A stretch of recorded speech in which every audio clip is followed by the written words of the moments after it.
Assalamualaikum warahmatullahi wabarakatuh. Perkenalkan, nama saya Nopia Pitasari, NIM 20482011035, kelas 3A Farmasi, Fakultas Kesehatan Universitas Ferdinand Bukit Tinggi.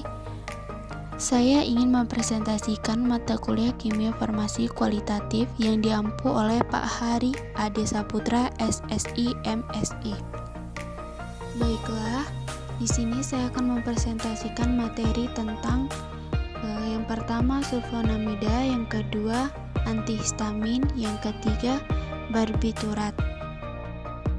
Sulfonamida ini merupakan kemoterapeutik pertama yang efektif pada terapi penyakit sistematik. Sulfonamida juga adalah golongan antibiotik yang digunakan untuk berbagai penyakit infeksi bakteri seperti infeksi saluran kemih, bronkitis, meningitis bakteri, pneumonia, serta infeksi mata dan telinga. Pula gugus fungsi sulfonamida yaitu SO2NH2, sebuah gugus sulfonat yang berikatan dengan amina. Senyawa sulfonamida adalah senyawa yang mengandung gugus tersebut. Ada juga sifat-sifat umum sulfonamida. Yang pertama, organoleptis, kristal atau bubuk yang tidak hidroskopis, berwarna atau warna putih agak kekuningan, tidak berasa dan sedikit pahit. Kedua, keasaman, bersifat anfoter yang disebabkan tautomerisasi dalam keadaan seimbang. Mekanisme kerja sulfonamida. Sulfonamida bekerja dengan cara mengganggu pembentukan asam folat pada bakteri. Asam folat merupakan nutrisi yang dibutuhkan bakteri untuk membentuk asam nukleat, DNA dan RNA. Agar bakteri dapat berkembang biak, jika pembuatan sulfonamida terganggu, maka bakteri tidak bisa berkembang biak. Obat lain yang menghambat kerja sulfonamida. Obat lain yang mirip PABA tidak boleh diberikan bersama sulfa karena akan meniadakan efek sulfa. Contohnya, prokain, benzokain, para aminosalisilat. Ada pula sifat dan karutannya. Sifat-sifatnya, yang pertama bersifat anfoter karena itu sukar dipisahkan dengan cara pengocokan yang umum dalam analisa organik. Yang kedua, mudah larut dalam aseton kecuali sulfasuksidin, fatalazol, dan elkosim. Larutannya, yang pertama, umumnya tidak larut dalam air dingin tetapi ada kalanya akan larut dalam air panas. Tidak larut dalam eter, klorofrom, petroleum eter, larut baik dalam aseton. Yang kedua, sulfa-sulfa yang memiliki gugus amin aromatik tidak bebas akan mudah larut dalam HCl encer, irigamid dan irigaven tidak larut dalam HCl encer. Yang ketiga, sulfa-sulfa dengan gugus aromatik sekunder sukar larut dalam HCl, misalnya septazin, seluseptazin, sulfasuksidin larut dalam HCl, akan tetapi larut dalam NaOH.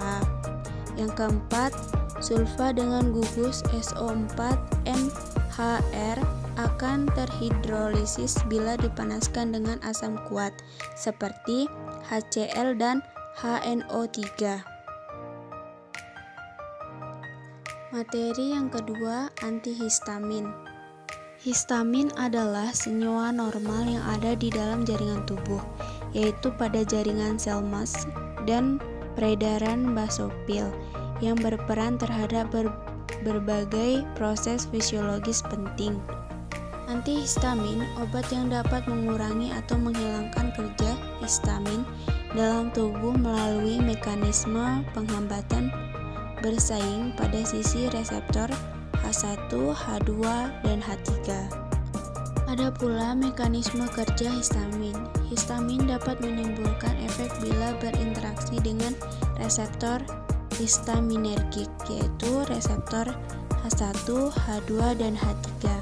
Interaksi histamin dengan reseptor H1 menyebabkan kontraksi pada otot pelos, usus, dan bronki, meningkatkan permeabilitas vaskuler, dan meningkatkan sekresi muskus yang dihubungkan dengan peningkatan cGMP dalam sel.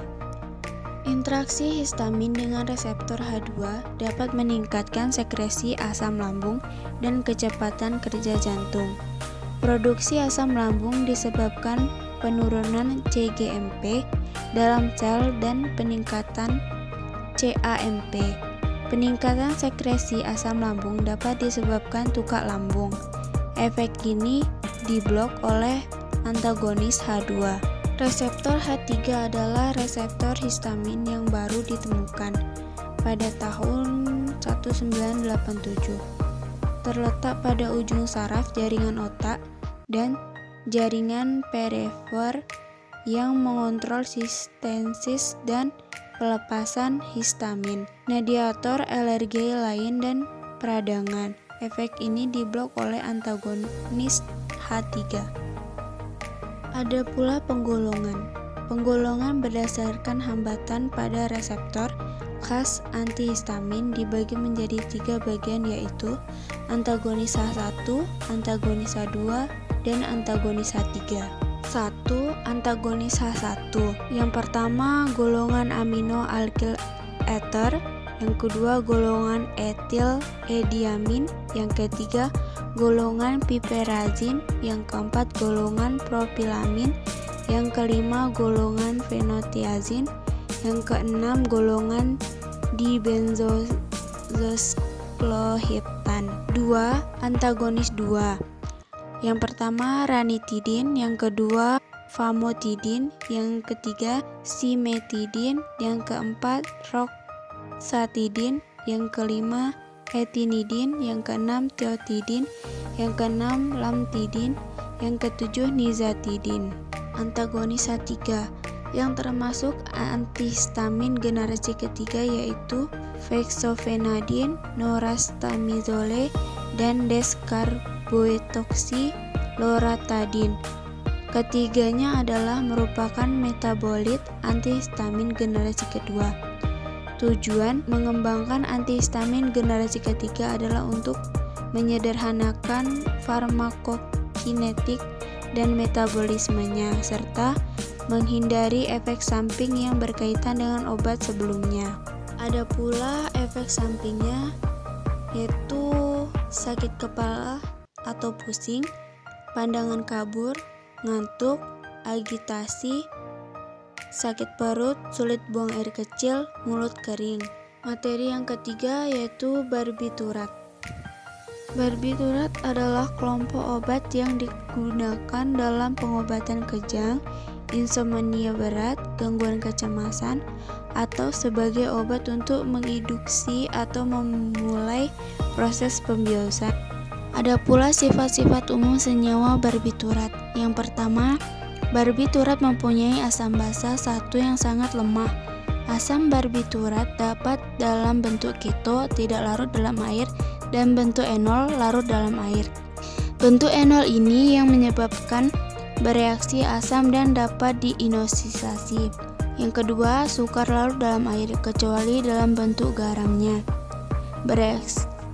Bereaksi asam lemah.